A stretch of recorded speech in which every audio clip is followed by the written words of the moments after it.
नमस्कार दोस्तों, मैं कोमल और आप देख रहे हैं इनसाइड लाइव। आज हम लेकर आए हैं बिहार की राजनीति का ऐसा किस्सा जो उतना ही दिलचस्प है जितना यहाँ की मधुबनी पेंटिंग और लोक संस्कृति। हम बात कर रहे हैं फुलपारस विधानसभा सीट, जहाँ का चुनावी सफर कभी कांग्रेस के नाम रहा तो कभी आरजेडी तो कभी जेडीयू और स्वतंत्र उम्मीदवारों ने सबको चौंकाया।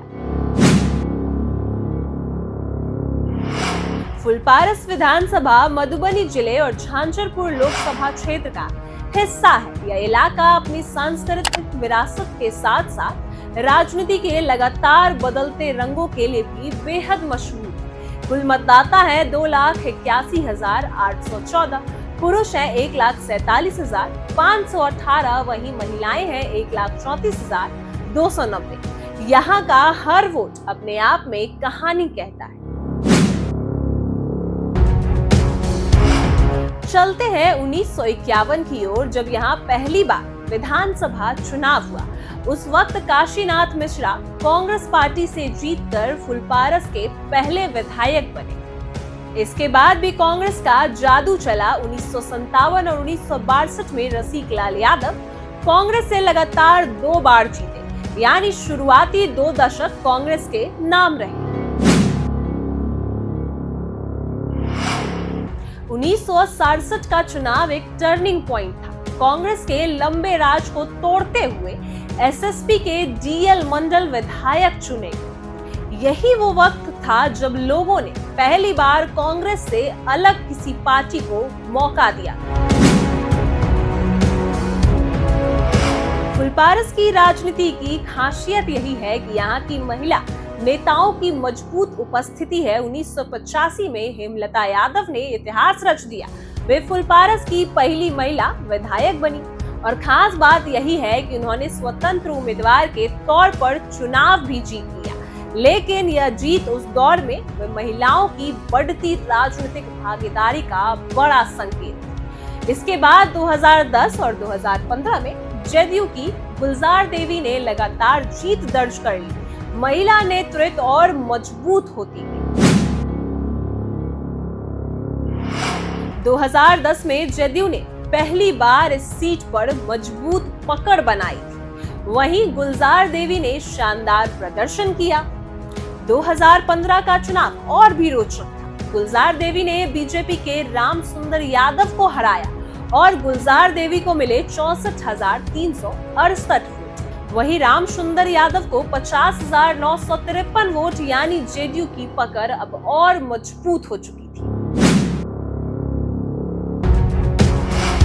2020 के विधानसभा चुनाव में भी जेडीयू का जलवा बरकरार रहा। इस बार शीला कुमारी ने कांग्रेस के कृपानाथ पाठक को मात दी। शीला कुमारी को मिले 75,116 वोट, जबकि कृपानाथ पाठक को 64,150 वोट। जीत का अंतर 10,966, यानी लगातार तीसरी बार जेडीयू की जीत ने साफ कर दिया कि फुलपारस ने उनका आधार मजबूत है और जनाधार भी मजबूत।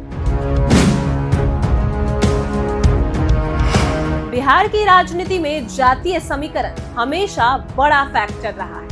फुलपारस भी इससे अछूत नहीं। यहाँ वोटरों की संरचना इस प्रकार है कि यादव और ब्राह्मण मतदाता 30% से ज्यादा है। मुस्लिम मतदाता करीब 10% है, बाकी जातियां शेष प्रतिशत। यानी उम्मीदवार चुनने से पहले हर पार्टी इन समीकरणों का गहरा विश्लेषण करती है। फुलपारस मधुबनी का पिछड़ा इलाका माना जाता है। लोग चुनाव के दौरान सिर्फ जाति नहीं बल्कि विकास के मुद्दों पर भी ध्यान देते हैं। कोसी नदी से हर साल आने वाली बाढ़ की समस्या हो, सड़कों और पुलों की कमी हो, या शिक्षा और स्वास्थ्य सुविधाओं की जरूरत, रोजगार के अवसरों की कमी, हर चुनाव में ये सवाल उम्मीदवारों से पूछे जाते हैं। फुलपारस की राजनीति की सबसे बड़ी पहचान है यहाँ की महिलाओं का लगातार बढ़ता प्रतिनिधित्व। हेमलता यादव, गुलजार देवी और अब शीला कुमारी, इन नामों ने साबित किया है कि अगर मौका मिले तो महिलाएं भी राजनीति में बड़ा बदलाव ला सकती हैं। यहाँ के मतदाता बहुत जागरूक हैं। वे किसी एक पार्टी पर टिके नहीं रहते। वहीं कभी कांग्रेस तो कभी जदयू तो कभी स्वतंत्र उम्मीदवार। जो काम करेगा जनता उसी को वोट दे। अब सबकी नजर अगले विधानसभा चुनाव पर है। क्या जदयू अपनी जीत की हैट्रिक को आगे बढ़ा पाएगी? क्या कांग्रेस, बीजेपी या आरजेडी कोई नया दांव खेलेगी? यह मुकाबला दिलचस्प होने वाला है। फुलपारस केवल राजनीति के लिए नहीं बल्कि अपनी मधुबनी पेंटिंग, लोकगीतों और पारंपरिक त्योहारों के लिए भी जाना जाता है। यहाँ की सांस्कृतिक चुनावी माहौल में भी लोगों को एकजुट रखती है। दोस्तों, ये थी फुलपारस विधानसभा सीट की कहानी, जहां राजनीति ने कई रंग बदले, जहां महिलाओं ने अपनी अलग पहचान बनाई और जहां की जनता हर बार साबित करती है कि असली ताकत उनके वोट में है। कांग्रेस से लेकर जदयू तक का यह सफर हमें यही सिखाता है कि नेता कोई भी हो, जनता का भरोसा जीतने के लिए काम करना ही पड़ेगा। तो दोस्तों, आपने अभी सुनी फुलपारस विधानसभा सीट की पूरी दास्तान। फुलपारस की राजनीति बिहार की तस्वीर का एक अहम हिस्सा रही है। यहाँ के चुनावी नतीजे केवल नेताओं की जीत हार तक सीमित नहीं होते, बल्कि यह भी दिखाते हैं कि जनता किस मुद्दों को कितना महत्व देती है और समय समय पर किस तरह से बदलाव की चाह भी रखती है। वहीं फुलपारस की राजनीति ने हमेशा उतार चढ़ाव भी देखे हैं। कभी राष्ट्रीय दलों का दबदबा रहा तो कभी स्थानीय नेताओं ने जनता के भरोसे को सहारा, कभी अपनी अलग पहचान बनाई। यहाँ के चुनावी परिणाम यही बताते हैं कि जनता किसी एक पार्टी या नेता की समर्थन नहीं करती। वह काम और मुद्दों के आधार पर ही अपना फैसला करती है। यहाँ के मुद्दे भी समय के साथ बदलते रहे। एक समय था जब बाढ़ नियंत्रण और कृषि सबसे बड़े सवाल थे। किसान अपनी परेशानियों और सिंचाई की दिक्कतों को चुनावी मुद्दों पर मंचों पर उठाते थे। इसके बाद शिक्षा और रोजगार जैसे विषय प्रमुख बने और आज सड़क, बिजली, पानी और स्वास्थ्य सेवाएं भी उतनी ही जरूरी हो चुकी है। जनता हर चुनाव में इन्हीं सवालों के आधार पर अपने जनप्रतिनिधियों को परखती है। लेकिन राजनीति से इतर फुलपारस की एक और पहचान है और वह है इसका सांस्कृतिक जीवन।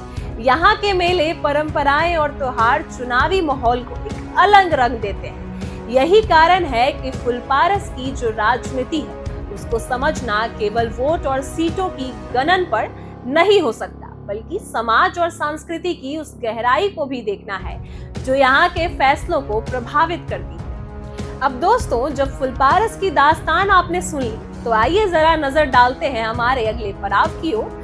अगला पड़ाव है लोकहा विधानसभा सीट। लोकहा की राजनीति भी कम रोचक नहीं है। यह इलाका अपनी भौगोलिक और सामाजिक स्थिति की वजह से हमेशा चर्चा में रहे। यहाँ के चुनावी इतिहास में कई दिलचस्प मोड़ आए।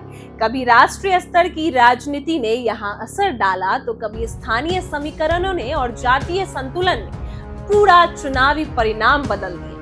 अगले एपिसोड में हम आपको सुनाएंगे लोकहा विधानसभा सीट का पूरा चुनावी सफर। कौन से नेता यहाँ लंबे समय तक प्रभाव बनाए रखने में सफल रहे और कब जनता ने बदलाव लाने का मन बनाया। हम यह भी दिखाएंगे कि किन मुद्दों ने यहाँ की जनता को सबसे ज्यादा प्रभावित किया। कभी कृषि तो कभी बाढ़ नियंत्रण बड़े सवाल बने तो कभी शिक्षा और बेरोजगारी ने राजनीति को दिशा दी।